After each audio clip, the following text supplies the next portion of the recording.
Greetings and salutations, everybody, and welcome to the CanUK Podcast, the podcast done by fans for fans of everything nerdy.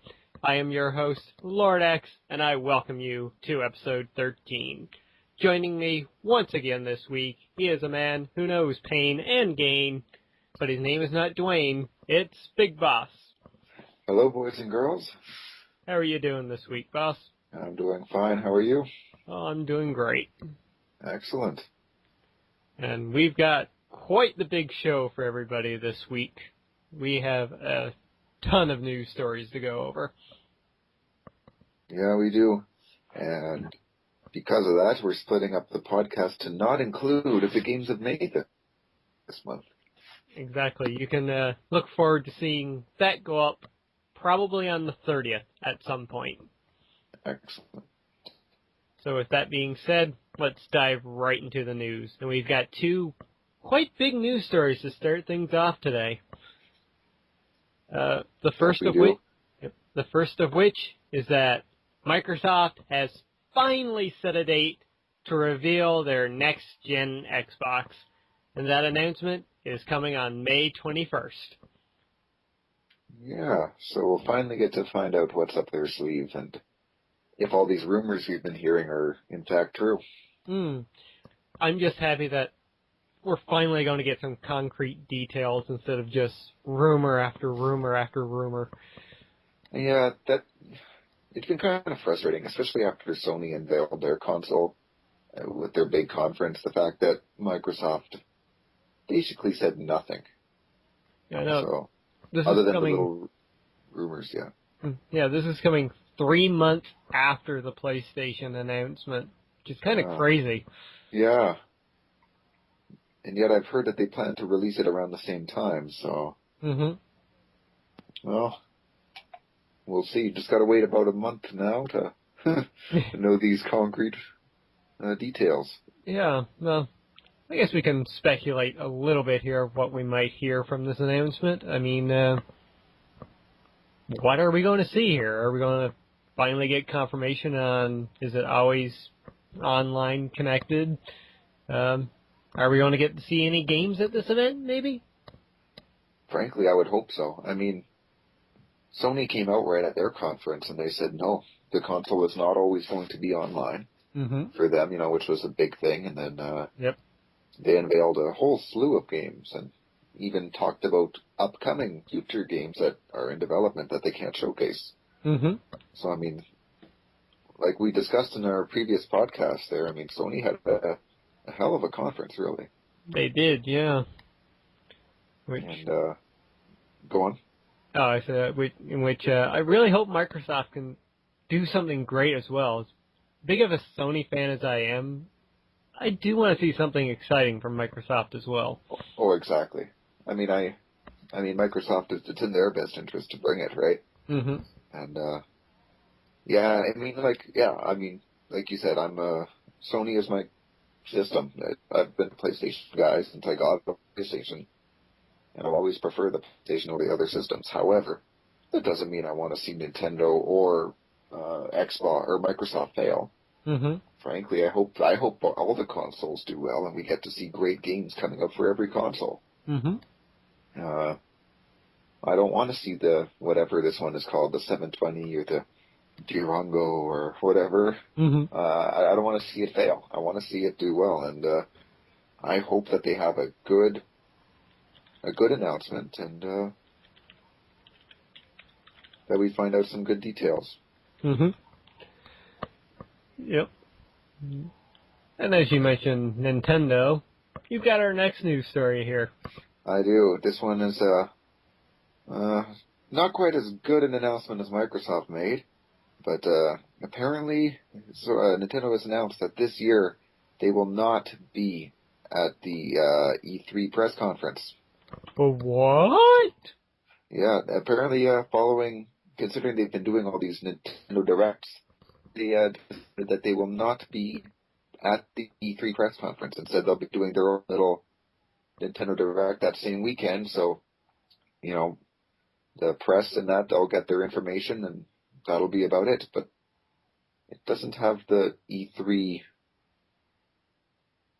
about it. You can't go to, people won't be going to see the games and that. Yeah, which is kind of unfortunate, really. It's a lot more business and corporate feeling is what I get from it. That's what I was looking to say there. Mm-hmm. Whereas, I always viewed E3 as something for the fans to get in on too, rather than just a business kind of format. Yeah, I don't know. Yeah, I agree with you, yeah. I don't know, it's really surprising. When I first heard this, I was like, what the fuck, Nintendo? I mean, what are you doing? What are you thinking? I know. You haven't been making the smartest decisions as of late, but kind of skipping out on E3 in a way. I mean, E3 is the stage where you can, like, show off your stuff to a wide variety of audiences, not just the ones who watch your Nintendo Directs. Well, exactly. I mean, E3 basically, to an extent, the whole gaming world is watching. Yeah. Nintendo Directs are basically only watched by Nintendo fans. Frankly, I didn't watch the Nintendo Directs because while I like Nintendo, I'm not a big Nintendo fan. So I don't have too much interest in watching that. And whereas E3, frankly, I probably won't be watching that either, given I have limited amount of free time, but I'm certainly going to be keeping up with the news. And so that's causing me to miss out on basically a lot of Nintendo news. Yep. I was thinking that too, and I'm not sure if you watch Annoyed Gamer over on Game Trailers. I've seen some of the Annoyed Gamer things. Yeah, one Marcus recently put out this past week, and he talked about this, and he said it was a good move. And it did bring up some somewhat valid points, in my opinion. Like, it is almost pointless for Nintendo to do an E3 press conference, especially with Sony and Microsoft going, like, full force this year with their new systems. So, Nintendo was kind of smart of just, like, doing two small things. Well, the Nintendo Directs for the fans, and they're doing one for, like, the marketing and PR people and everything, which is kind of smart, I guess. I guess. I mean, now that you put it that way, it does make sense. I mean, given, the PS4 and Durango or whatever coming out in November, assuming the Durango's coming out in November as well, given that they're coming out, both Sony and Microsoft are going to be pushing hard. And they're going to be casting some pretty big shadows this year at E3, and I guess Nintendo would probably be a little overwhelmed trying to keep up. But at the same time, Nintendo's presence is going to be missed. Yeah. Definitely. I mean, yeah.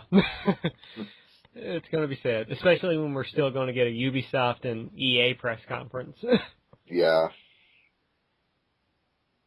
All right. I think we can move on to our other news stories this week. Alrighty. The first of which is kind of sad and rather disappointing. And that's, once again, Futurama has been canceled. It's ending this summer on Comedy Central. How long a run did Futurama have? That started in 1999, I think, or 98? Yeah, right then, yeah. It ran for 5 seasons before getting canceled. And it came back just a couple of years ago. And they had the movies, which ended up being cut into pieces for a 1 season. And I think they did 2 seasons.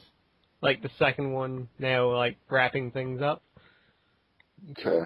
I was never a huge Futurama fan. I watched some of it, and, I enjoyed it to an extent. But I never fully got into it. Yeah. So, this news doesn't really impact me all that much, to be perfectly honest. Well, speaking on behalf of all the fans, you can bite our shiny metal asses. I will say, though, my favorite episode, hands down, is the one where Bender got caught in the can opener and ended up joining Beck and going on tour with Beck. That was hands down the best episode I saw. I mean, I like Beck's music, so and the humor in that was fantastic with, the 3-hour songs and 45-minute washboard solos. Yeah. Yeah. That was great. Okay. All right, well, moving forward to some better news. The Metal Gear Solid Legacy Collection has been confirmed. Dun, dun, dun. And, well, we already got the HD collection in 2012? No, 2011? Yep. Something there. 2012, I believe. Well, we already got the Really? No, it was 2011. Okay. It was 2011, yeah. Sorry. The Legacy Collection has been confirmed and will include more than what was already included in the HD Collection. It will include 7 games, I believe. It will include Metal Gear Solid 1, Metal Gear Solid 2 HD Edition, Metal Gear Solid 3 HD Edition, the Metal Gear Solid 3 also includes the original Metal Gear and Metal Gear 2, as well as Metal Gear Solid Peace Walker HD Edition, Metal Gear Solid VR Mission, and Metal Gear Solid 4. And in addition, it will also include 2 digital graphic novels. Yeah, interesting. Quite, and it also is a PlayStation exclusive. That's another thing to note here. Well, of course, because 4 wouldn't be appearing on the 360. Yeah, I don't think 360 could handle all that awesomeness. One thing of note, though, is I still don't get this, is how come they're not bringing portable ops? I mean, that was set between Snake Eater and Peace Walker, so it is part of the story, and I believe that's the story where I never finished, actually I barely even played Peace Walker, but that's where Big Boss meets Roy Campbell. Okay. So it's kind of an important part of the story. Yeah, so I'm kind of surprised that never got any sort of HD treatment or anything. So. Yeah, that is kind of curious. My only question about this is, how many more times can Konami release the Metal Gear Solid collection? I feel the same way. Like one of my friends posted he posted this on my Facebook when he found out about this, because I mean him and I are both big Metal Gear Solid fans, and it was just a matter of he's like, I don't have the money for this, and I mean and I have to wonder how necessary is it, this collection, because I mean Metal Gear Solid 1 is already on the PSN, then you have 2, 3 and portable ops on the HD collection. You have 4 for sale everywhere. Yep. It's not hard to find. I mean, yeah, sure, there's this VR missions, whatever that includes. I mean, okay, you get a little extra something. If they tossed in Rising here, that would have made things a bit more interesting. Yeah, but, how necessary is it really? Given, too, the fact that they released a PS2 collection as well. Back in the day. Yeah. I remember that, I hate to say it, but Konami and Kojima are kind of going the side of Capcom here with the releases. Yeah. But at this time, at least they're not releasing all this new bonus content that you could only get by getting these special editions. True. So I'll give that to them for, not adding in, bonus Ocelot history mode or something like that. So I was like, damn it, I gotta buy this again. At least I know that, hey, since I already have these games, I don't exactly need this. Ditto. Mind you, I will say, the good thing about this is probably the fact that all these games will probably be bundled at a reasonable price. So I guess for people who've never gotten into the Metal Gear franchise and who are looking to, I'd say this is the perfect way to do it. Pick up all the games for, frankly, a damn good deal. Yeah. And then, Well, it'll all depend on the price. I mean, if it's $60, awesome. But yeah. any higher than that, Oh, exactly. If it ends up being more than $60, I'd say this is a bad move. But if it's less than $60, that's a bargain right there. Yep, indeed. And speaking about bargains, we all know THQ has died, and we've reported in the past about properties being sold off and everything. Well, we've got another one this week, and that's Gearbox has bought the rights to Homeworld, pending court approval. I've never played Homeworld 1 or 2, but hey, good for Gearbox. Yeah, nor have I. It sounds like Homeworld 1 and 2 have a respectable fan community, so yeah, this is good news for them, so the franchise won't die off. Well, maybe good news. I mean, yeah. Gearbox is kind of hit or miss. We've seen what happened with Aliens, and even though I loved it, Duke Nukem. Yeah, we've seen the ups and downs of Gearbox. I mean, on the other hand, you got Borderlands. Yeah. So there's that. And speaking of THQ, on the top of them selling off franchises, Nordic Games has acquired THQ's Darksiders, Red Faction, and other franchises in a $4.9 million bid. That is a deal right there. I know, if I had $4 million. Or 4.9 million, my bad. No, that's good news. I mean, while I haven't played them, I have friends who are very big Darksiders fans, so one of my friends was actually really worried after hearing that THQ had went under there. He was worried about the future of the Darksiders franchise, so this came as good news to him. Yep, at least it's in somebody's hands. Not too sure about Nordic Games, though. Yeah, they said their biggest game of note is Painkiller, Hell and Damnation, I believe it's called. And the Gothic series. Yeah, none of which I've played, so I can't chime in too much about that state of affairs. Well, hopefully things work out well, and we will see Darksiders and Red Faction return with new games in the near future. I hope so. And speaking of the future, in 2015, if you haven't got enough movies to see yet, I mean, we're only getting Star Wars Episode 7, The Avengers 2, Ant-Man, the new Fantastic Four, Finding Dory, etc., etc. Added to that now is probably going to be the best chance for the best video game movie of all time. And that's Ratchet & Clank is going to be coming in movie form in 2015. This is awesome. Yeah, I'm sorry, I hear about a video game movie and I immediately get skeptical. Well, yep. To make things good about this anyway, it is going to be fully animated. It looks like the game pretty much, from what we've seen. And the voice actors for Ratchet, Clank, and Captain Quark are back to reprise their roles. Oh, that right there, that is good news.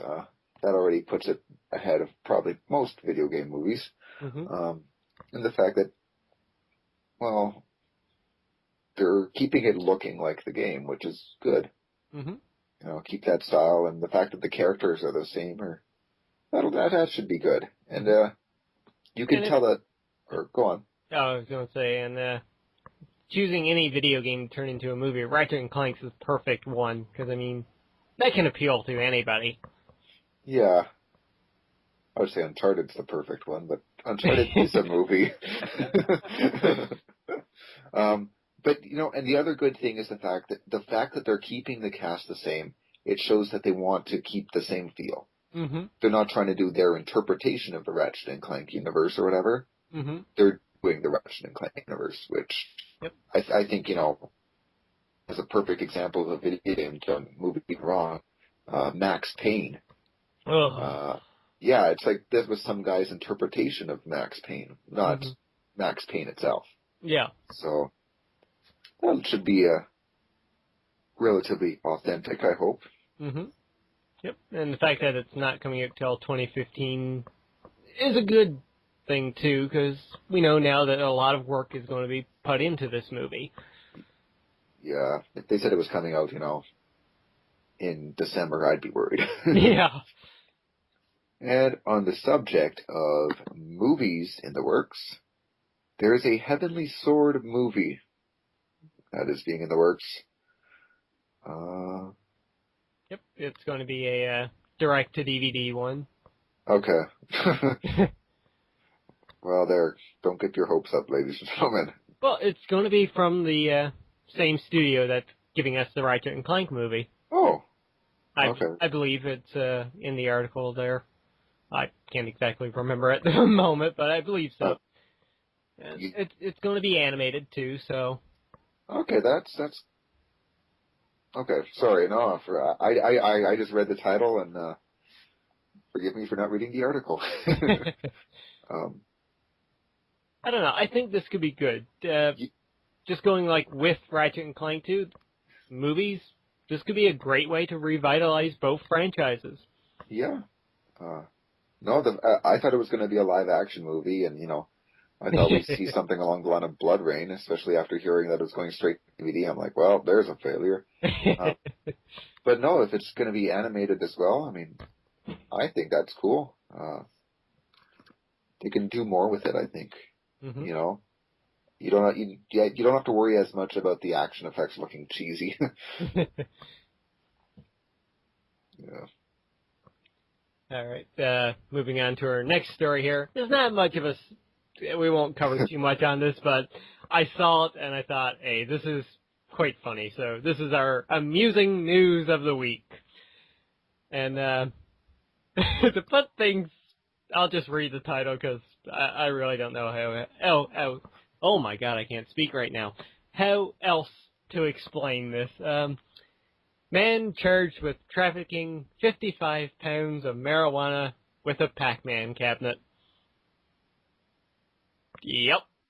Yeah. What else can be said about this? That is a lot of weed. I think we just got our episode title. Well, moving forward. Waka waka. Speaking of outrageous, the Saints Row 4 pre-order, it gets a extremely patriotic Commander-in-Chief edition. I think we can better call this the America edition. Well, let's talk about what this edition includes. By pre-ordering, you get the upgrade to the Commander-in-Chief edition, which comes with a, and I quote, America weapon, which, judging by this picture here, is some sort of Gatling gun with rockets and a grenade launcher and probably a flamethrower on there too, and more barrels and rockets and shit that you can shake a stick at, really. Mm-hmm. It also comes with an Uncle Sam suit and a Screaming Eagle jet. That jet looks amazing. Coming from two Canadians, I'm going to assume that this is about as patriotic as an American can get. Yep. To us Canadians, that'd be like, Don Cherry eating poutine at a Tim Hortons. Eh? While listening to a Stompin' Tom Connor song. In their igloo. No, wait, no, they're already at a Tim Hortons. With your pet the polar Tim Hortons bear. is inside an igloo. With a polar bear. That's for our Canadian fans. Mm-hmm. But it looks interesting. I'll give it that. I mean, I'm already interested in the game itself, but this just shows how wild and wacky Saints Row can get. That's exactly my impression I got with this pre-order bonus, is that, Saints Row is sticking to their guns and keeping things basically as over the top as they've always been. Right? Possibly even more over to the top now. Mm-hmm. Which, is good for the franchise. Yep. Alright, the next batch of news to just briefly gloss over is the fact that, unlike Nintendo, Electronic Arts E3 press conference has been dated for June 10th. So, mark your calendars to hear about Battlefield and more always online shit. Yay. Origin. Ooh. Alright. I don't think we have too much to say about that. No. Alright. So moving forward to some news. Batman Arkham Origins it has been reported that it will have multiplayer. Boo. Yeah, I don't know what side of the fence fans fall on this one, but I have to say that I agree with X. So far, the game has been reported to have, quote, at least one multiplayer mode, unquote, in which, quote, you play as a member of Joker or Bane's gang while trying to take down Batman and Robin, unquote. That could be interesting. Yeah, but could. When I think of an Arkham game, I don't want multiplayer. You know, I want a good story. That's it. Exactly. It's also been reported that there are villains involved in the mode, which, you can customize and be playable, which are said to include Killer Croc, Deadshot, Firefly, Blast, Deathstroke, and, quote, some kind of Electro-Man character, unquote. Good clarification on that last one, by the way. Yeah, in the end, though, I agree with you. I haven't played Tomb Raider, but from what I've heard, the multiplayer felt tacked on. Mm-hmm. I haven't played the later Assassin's Creed games, but from what I heard, the multiplayer once again felt tacked on. Mm-hmm. It was all right for Assassin's Creed. It was okay. And from what I heard about Mass Effect 3, there's another game where the multiplayer was definitely tacked on. Mm-hmm. And I don't know. I'm always skeptical when a game decides to add multiplayer to it. But at the same time, some games can pull it off.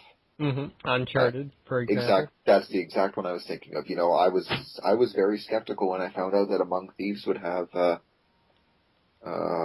multiplayer, but man, Naughty Dog pulled it off and had excellent, fun multiplayer. Mm-hmm. So here's hoping that maybe, just maybe, Origins will, make something fun out of it, but I just really hope that it doesn't detract from the story mode. Mm-hmm. Ditto. Alright, well, on the side of good news again, and movie news, Marvel Studio has confirmed that it has gotten the rights to Daredevil back. The movie rights, of course. Yay. Yay, indeed. Because that's one more character out of the nasty, grimy hands of Fox. Now we might be able to get a Daredevil movie not starring Ben Affleck. Yeah, with all due respect, though, Ben Affleck is a phenomenal actor. He was just given a horrible, horrible, horrible role to work with. Mm-hmm. And I say that not because Daredevil is a bad role, but because the, quote, Daredevil in that movie was a horrible role. Because that was not Daredevil. No. No, it was not. And who knows, now that Marvel has Daredevil's rights back, we might see him in the Marvel Cinematic Universe. Yeah. He could easily pop up as just Matt Murdock, an attorney. Well, exactly. I think that'd be a nice little cameo for him. Mm-hmm. Given that, compared to, the Avengers and whatnot, Daredevil is a pretty underpowered character. Mm-hmm. So it'd be kind of neat just to have him appear, unmasked as a little cameo bit for an attorney, and then that can tie in then with his own movie. Mm-hmm. So. Yep. Personally, what I'd like to see is a Marvel Knights movie where you get Daredevil, Punisher, Moon Knight, those batch of characters in one movie. I think that would be awesome. just summed up two of my favorite Marvel characters right there.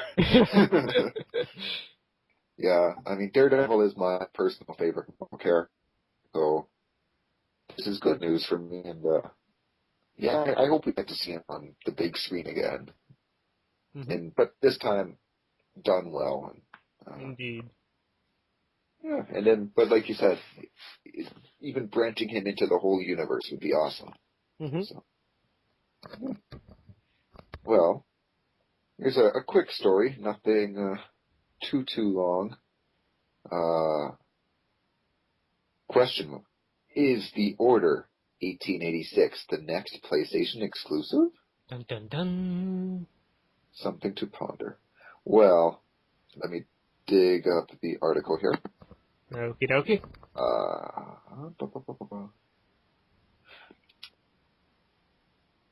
Sorry. It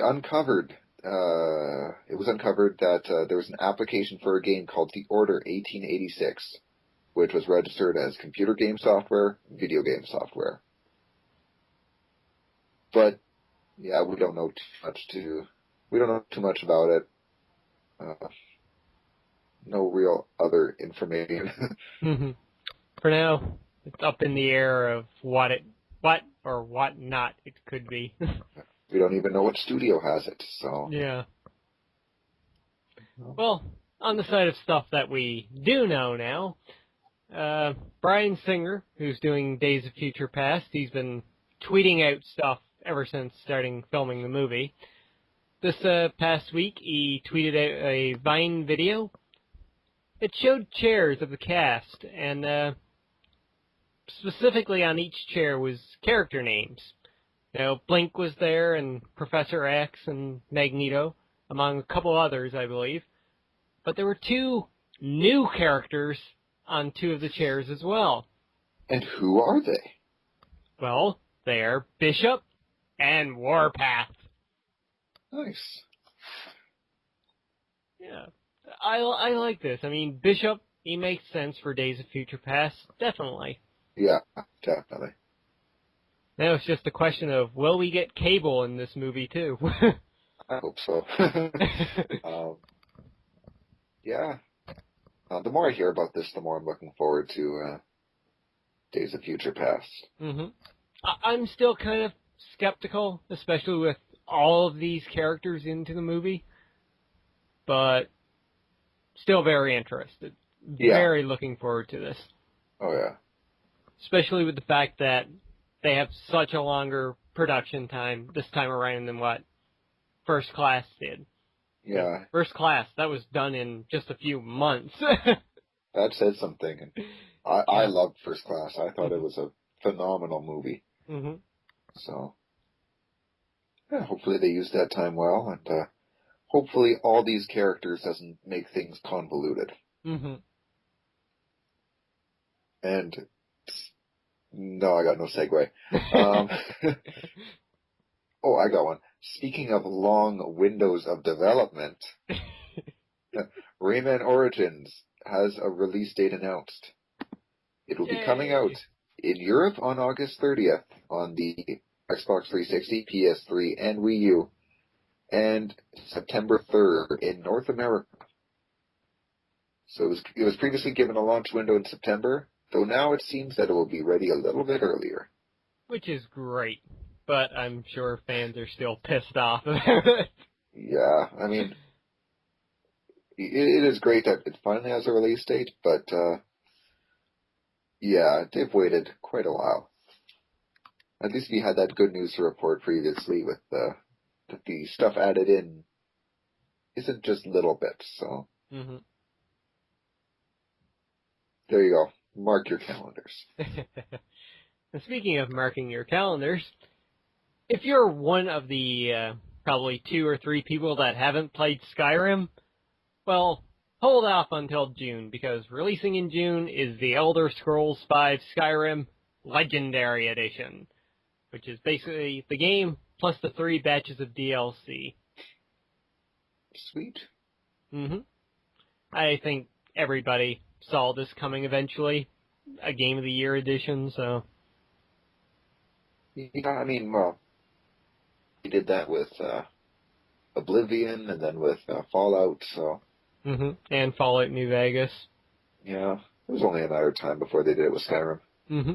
It was only a matter of time until they worked it out on the PS3 and then released one. I think that's the best way to put it. Mm. Yeah, they're like, fuck, we gotta get the PS3 version done before we can do this. Yeah. But hey, that's cool. More Skyrim. Awesome. Yeah, there's something for, like you said, for people who haven't picked it up yet, that's a great way to do it, because the DLC in Skyrim is very good. It's not just little shitty DLC like costumes and that. Mm-hmm. Well, speaking of stuff, the Avengers 2 will be featuring a brother-sister duo. What? Let's start speculating, X. Well, apparently Joss Whedon has indeed finished the script. Finished a draft of the script. Mm-hmm. And, has gone on to, say that, there will be a brother-sister act. Mm-hmm. Well, this is Josh Whedon, so he might just be, messing with our heads, doing a little trolling, but... Well... But there was something that came up a little while ago from Kevin Feige, who mentioned two specific characters who are brother and sister. Mm-hmm. And they are Scarlet Witch and Quicksilver from the X-Men universe. Exactly. Yeah. Which is really interesting because, in a way, Fox kind of owns the movie rights to those characters as well. Well, it's interesting because, yeah, they're, you know, offspring of Magneto, who is owned by Fox, so I don't know how much they can tie into his character if they're in the Avengers. Mm-hmm. Well, I think it was mentioned before that Marvel can use them, but they just can't make any kind of reference to Magneto or their mutant heritage. That's going to be so awkward, though. Like, it's like, ooh, well, there's the elephant in the room, but, I mean, well, for us, people who actually know a little bit about comics, that'll be the elephant in the room for us. Yeah. And we'll know they're beating around the bush, but it's like, yeah, no, that is a little strange. Mm-hmm. That you can't even mention the guy. Yeah. I mean, this is the unfortunate thing about a lot of the Marvel movie rights being owned by other studios. Yeah. Oh, well. Be interesting to see those two in the movie and see, I mean, they're not the biggest of known characters, so... Mm-hmm. And they haven't appeared in any of the X-Men movies to date, so... No, so that would be cool to see them on the big screen and get them some exposure. Mm-hmm. And see just how they fit into, Joss Whedon's Avengers world. Mm-hmm. All right, moving onwards here. I've got another rumor for you all. That's Metro Last Light, which is releasing this next month on May 14th, I do believe. There's a rumor going around that it could be getting a PlayStation 4 port, which will include a DLC pass and a separate multiplayer game. Interesting. Which... hearing this rumor, I'm kind of thinking about holding off getting Metro Last Light now. You were planning to get it before? I was thinking about it. I mean, I really don't have anything set in stone to pick up in May, so I was like, maybe I'll give Metro a try, but... Because you totally need so many more games. Yeah, well, I hadn't been planning to pick up Metro Last Light, because I'm trying to cut back on the amount of games I pick up and don't actually play. So, yeah, I'm looking at you, God of Origins. Or whatever this new one is called. Ascension.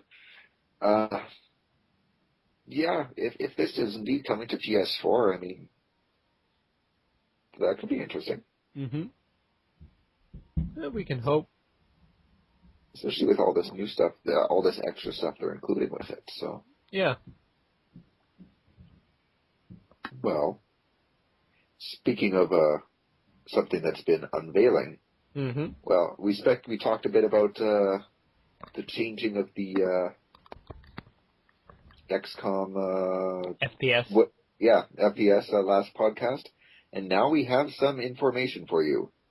The Bureau, XCOM Declassified, has been announced and is coming this August. This is our third-person shooter. It will be released August 20th. Yep. So. Yep. Did you happen to watch the live-action trailer they put out? I didn't know. It was interesting. Okay.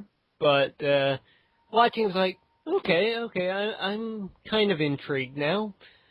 And then it came to the part where on the screen it came up, from the producers of BioShock 2. And my interest fell like the stock market. Yeah, I saw your tweet about that. Yeah, that's not something to brag about. No.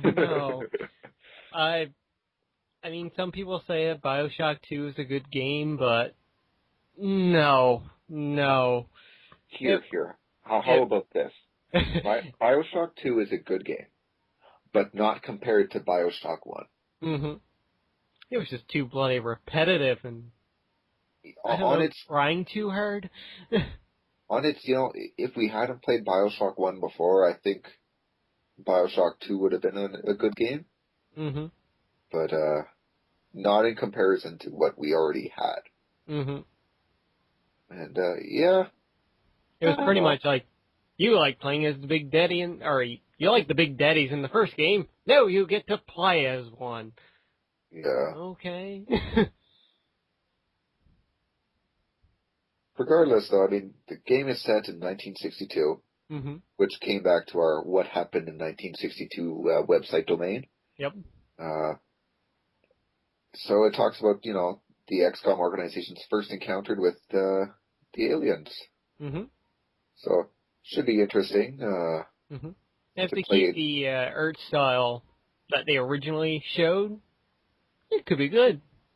Yeah, I mean, I'm looking at some pictures shown, and it's cool with the old cars and the, bolt-action rifles and whatnot. So, it looks like could be a neat concept as opposed to, what we're used to seeing in terms of video games. Like, in most games where you're fighting aliens, you're fighting them with machine guns and lasers. Now you're fighting them with, well, maybe machine guns, but they're much more primitive style. Yeah. Kind of like going with the first Resistance game, the human weapons that you would have. Yeah, kind of like that. So, it should be interesting. I'm curious to see where it'll go. And speaking about interesting developments in video games, we all know I'm quite looking forward to the Deadpool game coming out in June. It's actually releasing a day after my birthday, so whee! It was posted this past week that there's going to be a couple of guest stars in the game. And those include Mr. Sinister, who is the right-hand man of Apocalypse, pretty much, in some storylines. And the beautiful Psylocke. Yeah. That should be good. I'm looking forward to seeing Deadpool interacting with Psylocke. Yep. To be honest. Did you read the little Breaking Deadpool development article? Yeah, and I noticed the little picture there with him discussing Psylocke as a guest star, saying, "One hot piece of mutant heroin. Seriously, what an incredible asset to the X-Men." That just about sums things up right about there. Going with weird and wacky, you've got our next story. Exactly. Speaking of weird and wacky video games, that was the exact segue I was going to use. Thanks, Ed. You're welcome. Katamari Damacy is coming to the PSN on April 30th. I know. I still hum that song at work, to be perfectly honest. Yeah, it's nice to see another PS2 classic coming out, and especially in the form of Katamari Damacy, which is such a fun game to play. Oh, you got that right. If you want a game that you just want to turn off your brain and experience how it might feel to be high, Katamari Damacy is the game for you. Yeah. I'm even kind of tempted to pick this up when it comes out just so I can play it again. As my, and while I still own it on the PS2 and everything, and my PS2 still works perfectly fine, rather than having to hook up the PS2, this is maybe worth picking up just to play it every now and then when I get the urge. Now all they need to do is put PS2 Classic support on the Vita and you'd be set. Oh, I know. I mean, I currently have Touch My Katamari on my Vita, which is nice, but yeah, PS2 Classic support came to the Vita. Oh man, all the Grand Theft Autos would be on that. So fast. I think that would definitely boost up my need to get a Vita. I think that would boost up everybody's. And to wrap up the news stories this week, we've got some obvious news here, and the next Call of Duty game will be revealed on May 1st. Oh my god, they're making a new one? You mean Black Ops 2 wasn't the last one? We're getting a new one this year? Really? Wow, I did not see that come. I better start saving my money. This will be a Call of Duty game this November. I don't know how to respond to that. I think that just about sums it up. As much as I might make fun of the Call of Duty franchise, hey, for what it is, it's a good franchise. So, there you go, Call of Duty fans. Something for you guys to look forward to. Yep, you get to play the exact same game all over again this winter. Yeah. You know what's this to me, the saddest thing about Call of Duty, the yearly sequels, is that the only thing, in my opinion, that really changes is the single player. Yep. But no one buys the games for the single player. They all buy it for the multiplayer. Now, that's, like, to me, that's the biggest, most ironic thing about it. Yep. You know what would be absolutely amusing for this? They announce the game, and then they say it's a Wii U exclusive. Wow. Now there's the question. Would we see Wii U sales like quintuple? Or do we see Call of Duty sales fall like something falling? Maybe that's Nintendo's strategy all along. That would be the biggest troll in the universe. That would just mind blown.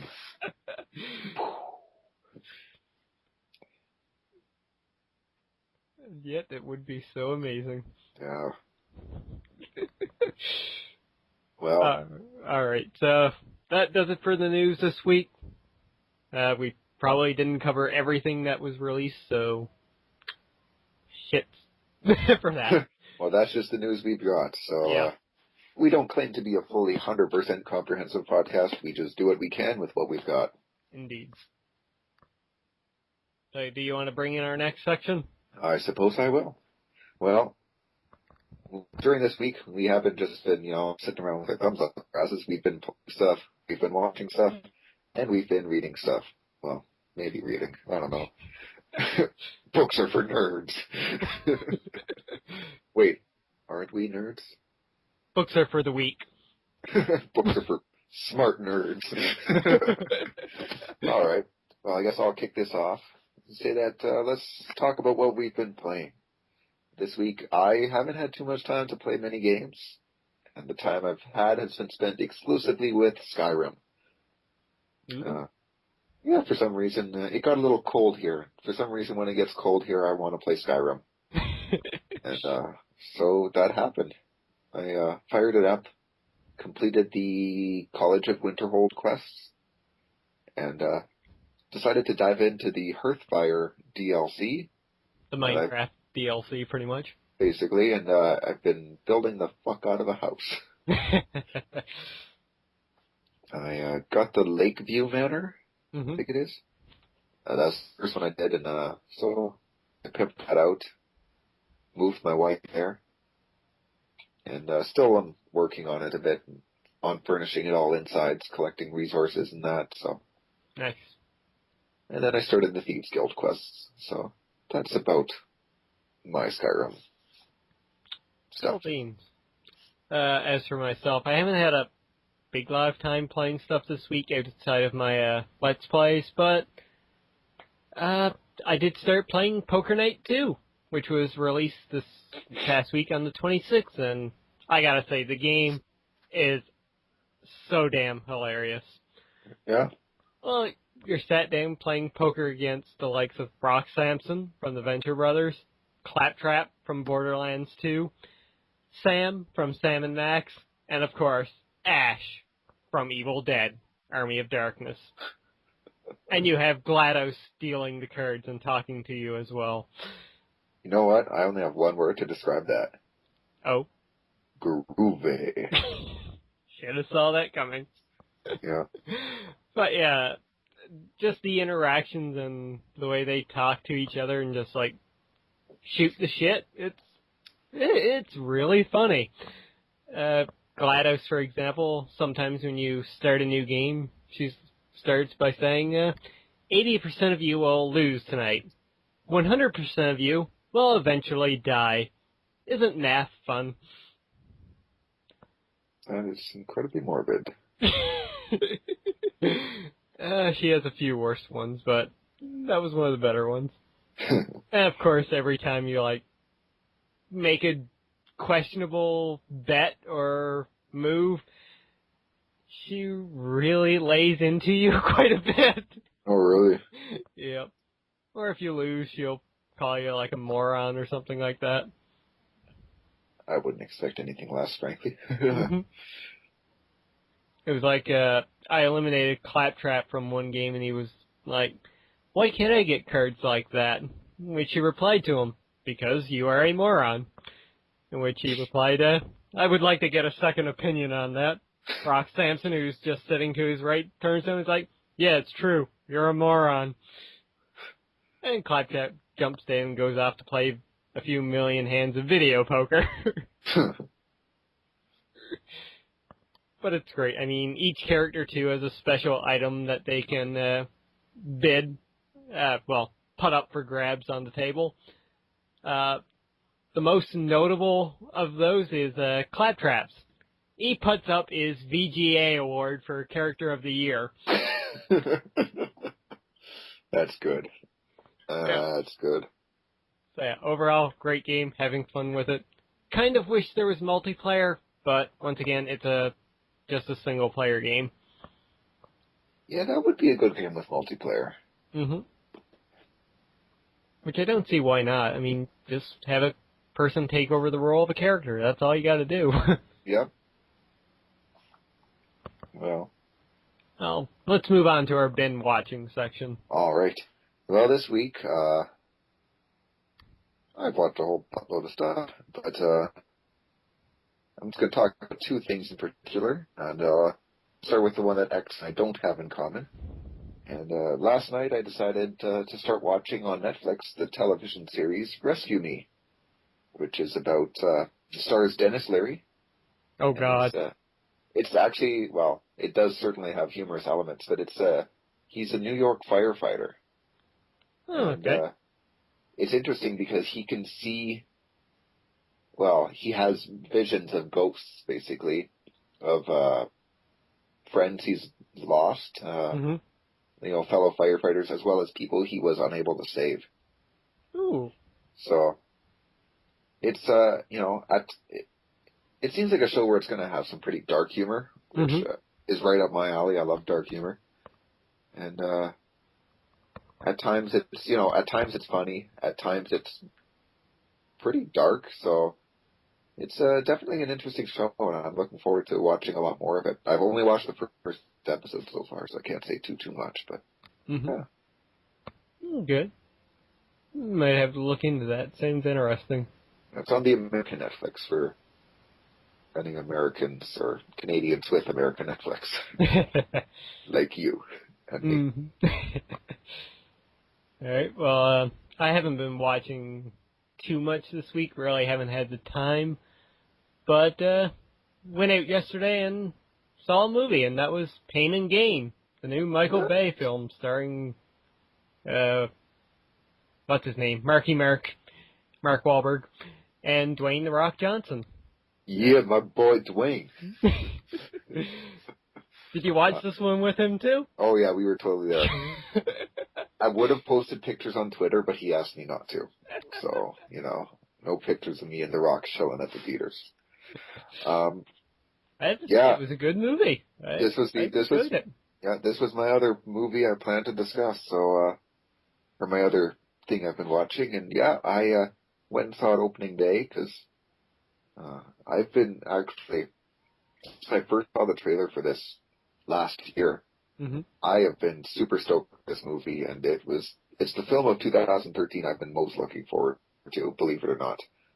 And, so I couldn't wait to see this, and I really enjoyed it too, actually. Good. It was based off a true story too, which I think kind of interesting. Yeah, I did some research into that actually, and it's apparently it's a little controversial, given that the guy who was basically targeted by Marky Mark's character and Dwayne's character by the Sun Gym gang. Yeah. He didn't like the fact that, basically we were becoming sympathetic to the characters of the movie. That, we're laughing with them, and you're cheering for The Rock. You're cheering for Mark Wahlberg. You really are. And, given what he went through, he didn't feel that it was good for him to be, for the bad guys to be sympathetic. True, I can understand that. Yeah. But that didn't stop me from enjoying the movie and sympathizing with those characters. Especially The Rock. His character was awesome in that movie. The Rock stole the show, flat out. And he proved that he can be an emotional actor. Exactly. In all the different emotions he portrayed, I mean, he was still a badass. He was still, funny and all that, but he did have some serious moments, and I liked that. IGN, I thought the review for the movie was excellent. Where they said that, this is probably The Rock's best performance to date, and I agree with that. Yeah, I would too.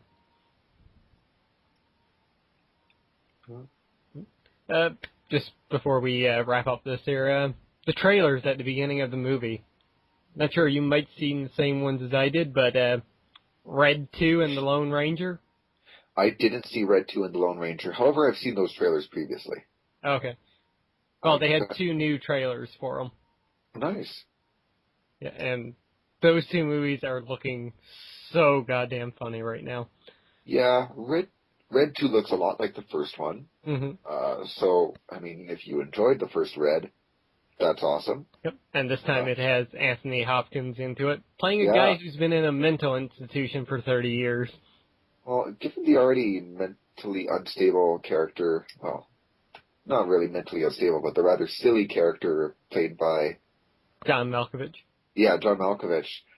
That should be interesting. Yep. I really liked his character in the last movie, so. Oh, he stole the show by far. Yeah. That's hard to do when you have Bruce Willis in your movie. Yep. I'm trying to think what trailers I had. I had Star Trek. Oh, yeah, I had that one, too. I did have Man of Steel. Didn't I had... Son of a bitch, I can't even remember any of the trailers. Yeah, I guess nothing really stood out to me in the trailers I watched. Nothing said, I need to see this. Other than what I had already seen. Well, going back to the Lone Ranger one, I think the new trailer definitely sold that movie to me. It was a longer trailer showing quite a bit more of the movie, and it looks phenomenal. It looks like your good summer popcorn munching action comedy movie. Yeah, with and Johnny Depp. Yep, you got Johnny Depp there again playing another silly character. Yeah. Helena Bonham Carter. Arnie Hammer. Yeah. I know. I'm looking forward to this one. I think it looks entertaining. Mm-hmm. Oh, and I remembered some of my trailers. I got Hangover 2, or no, 3. Mm-hmm. Yeah, Hangover 3, which frankly I don't care about. I'm not a Hangover fan, believe it or not. And I also got a trailer for Fast 6, which, I've already seen like 8 times now. So, I mean, I'm looking forward to that movie, but new trailers, well, nah, it's the same thing. Fair enough. All right, Yeah. and neither of us this week have anything for the Ben reading section. Well, same shit, so... Yep. Nothing worth discussing. Mm-hmm. So with that said, we'll move on to the shameless self-promotion. Woo. Woo woo. And, You know it. I'll just basically get mine out of the way here first, and that's, not much to promote this week, but I have a brand new Pokemon Nuzlocke series that has been going up right now. You can watch me probably cry there eventually when I lose a Pokemon. And my Prototype series has gone up, so you can look forward to watching both of those now. Nice. Well, as always, you can follow me on Twitter. You know what? I got to start doing some writing and start posting it to the internet so I could promote some stuff of my own as well. Start a Tumblr and do pictures. Yeah, maybe. I'll do something worth promoting. Just you wait.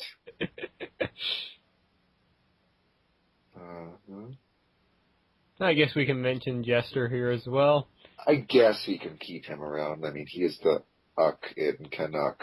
Mm-hmm. Without him, there would be no podcast. He put the UK in CanUK. Do you brag about that? Well, as always, Jester's been working on his stories, The Hunters as well as Blaze, which he updates regularly on the week. I believe Blaze is updated on Wednesdays and The Hunters on Saturdays or Fridays. I'll pull up his Twitter and double check while X tells you about his YouTube channel. Yes, you can check out his YouTube channel at youtube.com/JesterCar13, I think. Anyways, he's started up his new series right now, Prince of Persia: Warrior Within, so you can go check that out. And of course, check out his vlogs where he asks a question on each vlog for you to answer. Go there now and check it out. Yes, and yes, I was correct. Blaze is updated Wednesdays at noon, The Hunters Saturdays at midnight. And as always, you can follow him on Twitter at JesterCar13.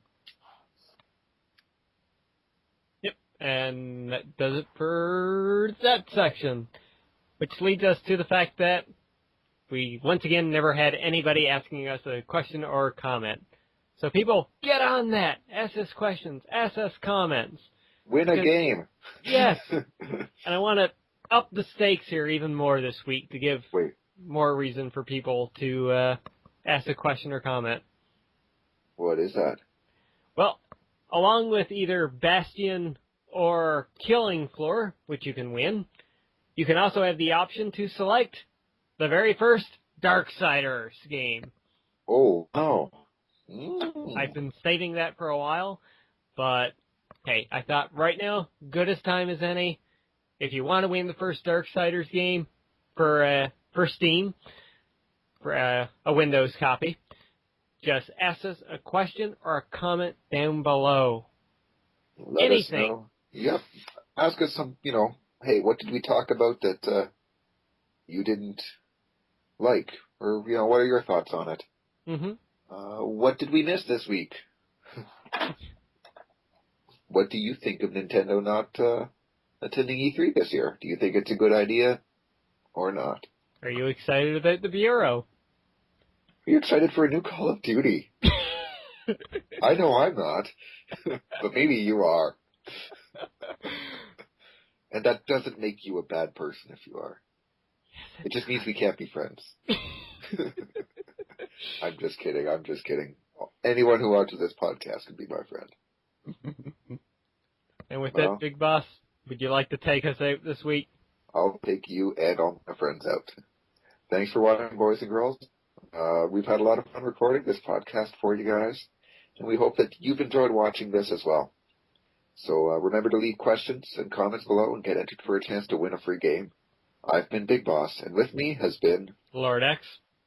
Thanks again for watching, and we'll see you again next week. Until then, stay alpha. Goodbye, everybody.